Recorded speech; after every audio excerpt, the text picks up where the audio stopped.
So for those of you that know me or have been watching the channel for any length of time, you know I don't keep vehicles for too awful long. Now typically before I set my mind to a particular car I want to trade for or just buy out in general, I usually like to plan a few months ahead. That way I can gauge the market, see what I'm going to get for mine, whether I need to trade it, whether I need to sell it, and what kind of price I can actually get that vehicle I'm looking for. And as we all know, the market has just been insane, especially for any kind of specialty vehicles, kind of like the Rubicon 392. So today, I need your all's help on a major decision for the channel, and we're gonna be talking about the all-new Bronco Raptor.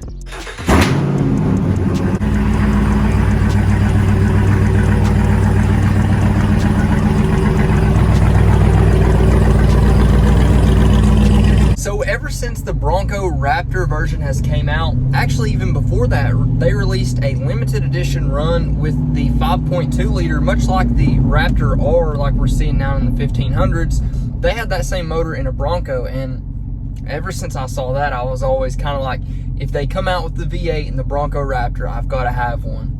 Well, apparently it looks like if they do even come out with a Raptor R version of the Bronco, it's going to be a ways down the road. And with one of my last jobs working for DSI, I was actually selling some of the parts and accessories, the first set of parts, accessories, lift kits, bumpers, coilover lifts, that kind of stuff that was ever made for the Broncos. And then once I finally got my eyes on the Bronco Raptor in person, it's pretty darn cool. So seeing that and seeing the demand be so high for them is just absolutely insane. But I really want to get a Bronco, and with that being said, I want to get the Bronco Raptor. I was hoping for prices to come back down to normal and be able to buy some around MSRP. I have two in my area that are selling for 136 grand. I mean, the sticker on them was like 80 something thousand dollars, and they're really selling them for 130 something grand, which is just crazy to me.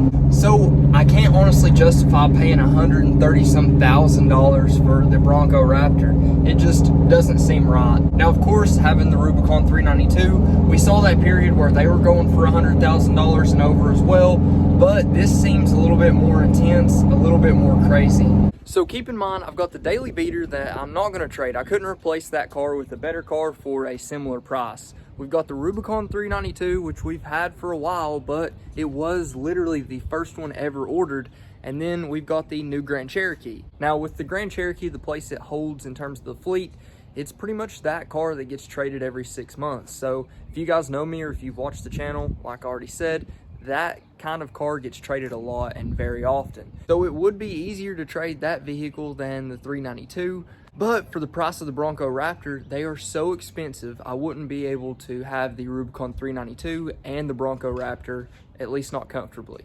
So that only leaves me with about two different options. Now for those two options and kind of what I've got figured out, it comes down to this. Either I can get rid of the Rubicon 392 and buy the new Bronco Raptor while the price is still high and just go ahead and get it over with.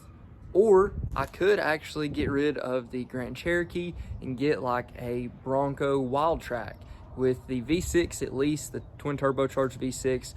And I'm trying to think about the actual performance of the Bronco Raptor. If you get the Wild Track or the top of the line normal one, you can get front and rear lockers. You get a V6 twin turbocharged with decent power. The Raptor version of the Bronco really doesn't have that much power right now. I believe it's probably like 400 and something, 425. So it's not enough to really justify getting rid of the 392 for that Bronco Raptor they have right now. Now, if it was the Raptor R, it would be a lot more to consider.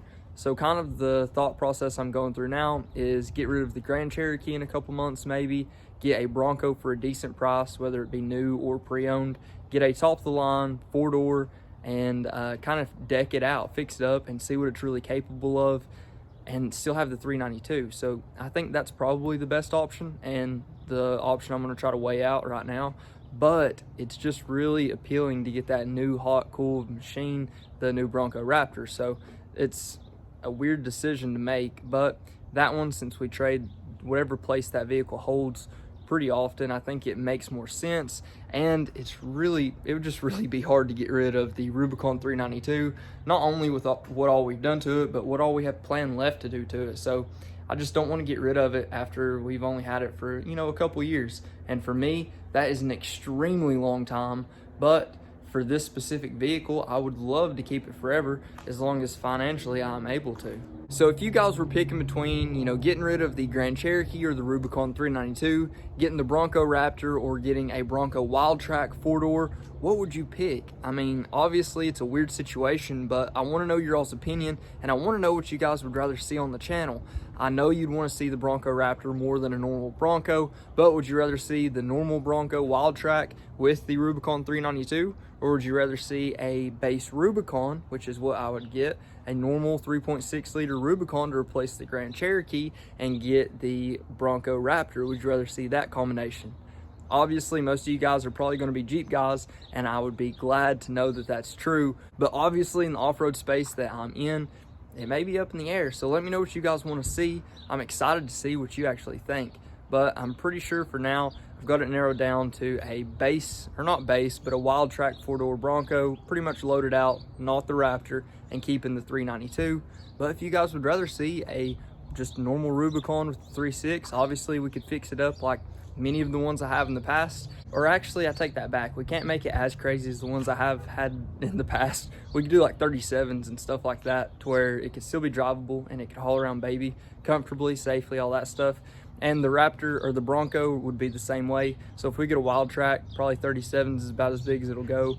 And it won't be insane, but it'll be cool, and it'll be nice to test out the capabilities. And I've got to tell you guys, now that this thing is actually cleaned up for probably the second time ever, it looks absolutely amazing. If you've watched my off-road videos, you know it's probably already got some scratch marks, and they never really pick up well on camera, but if you get it at a decent angle, you can kind of see all of them. I've went over it with wax, and I've also put a ceramic coat on it today, so it's actually blended everything extremely well. There's obviously still some scratches, and you really just can't get all of them out. But for the most part, that ceramic coat really covers a lot of it, as well as with the wax, so you can't really beat it. And for the actual wheels themselves, it was the first time I'd actually ever cleaned them. So for those of you guys that actually love these wheels, hopefully this will give you a little bit better look at them. I even went over the underside today and just put some protectant on it. That way I don't have to worry about it rusting, because obviously we do leave some mud on there for quite a while. But that extra coating, which is basically just some aggressive tire shine, it stays on there and keeps it pretty slick. That way nothing really sticks to it, but it cleans up extremely well, even after the abuse we put it through, whether it's on the trail or just going through the car wash.